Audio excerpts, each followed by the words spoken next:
Number 1. Cashback from your bank if you did not skip EMIs during lockdown.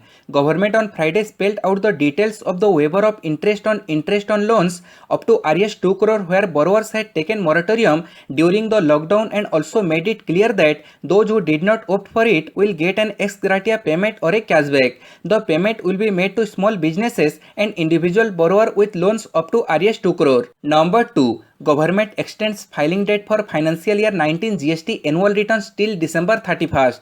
The government has extended the due dates for filing GST annual return and reconciliation statement for 2018-19 to December 31st due to the COVID-19 pandemic. Earlier, the government had extended the deadline till October 31st. The filing of Form GSTR 9 is mandatory only for taxpayers who had aggregate annual turnover above 2 crore, the government said. Number 3. PM Modi inaugurates world's longest temple ropeway in Gujarat's Girnar.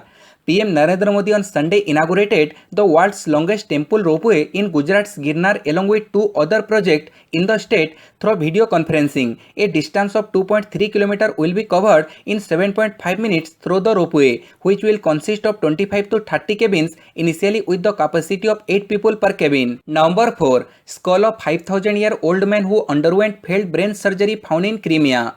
Archaeologists have unearthed the skull of a 5,000-year-old man who underwent a failed brain surgery in Crimea. Researchers said that the Bronze Age man in his 20s lived for a short duration after undergoing surgery using a stone scalpel.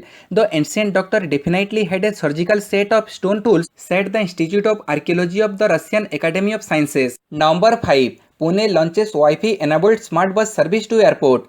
Pune Mahanagar Parivahan Mahamandal Limited, that is PMPML, on Friday launched its smart bus service for commuters traveling to and from the airport. Bus is Wi-Fi enabled and a mobile apps will give real-time GPS location. PMPML Chief Rajendra Jagatap announced in Phase 1, 43 buses will operate on 5 routes that is connected to Pune's Hinjewadi, Swargati, Hadapsar, Kothrun and Nigdi. Number 6. 20,000 police officials to be recruited in Telangana, told Minister.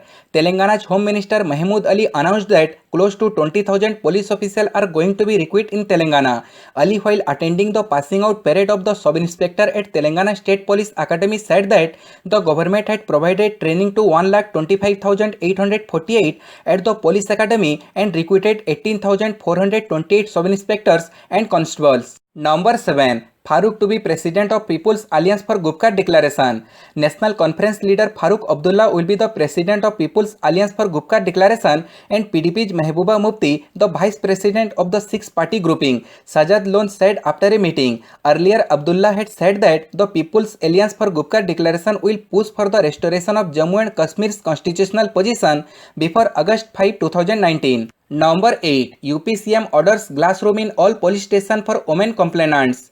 UPCM Yogi Adityanath has directed all police stations in the state to set up a glass room for women complainants to register their complaints before women police personnel. The sacred glass room in police stations across UP would help women complainants speak to female police personnel without hesitation. The direction has been given under the government's Mission Shakti campaign. Number 9. Karnataka Chief Minister announces 25,000 aid for rain-affected families in Bangalore.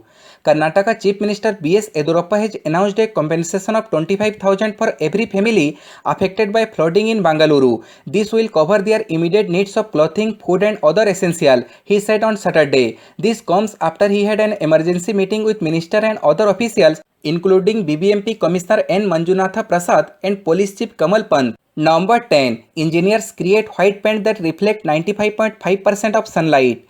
Engineers from Purdue University developed a new white paint using calcium carbonate filters which absorb almost no ultraviolet rays. It would replace the need for an air conditioning by absorbing nearly no solar energy and sending heat away from the building, researchers said. During testing, the acrylic remained 10 degrees Celsius below surrounding temperature at night and at least 1.7 degrees Celsius lower under direct sunlight. Thanks for watching OST News. Please subscribe for daily updates.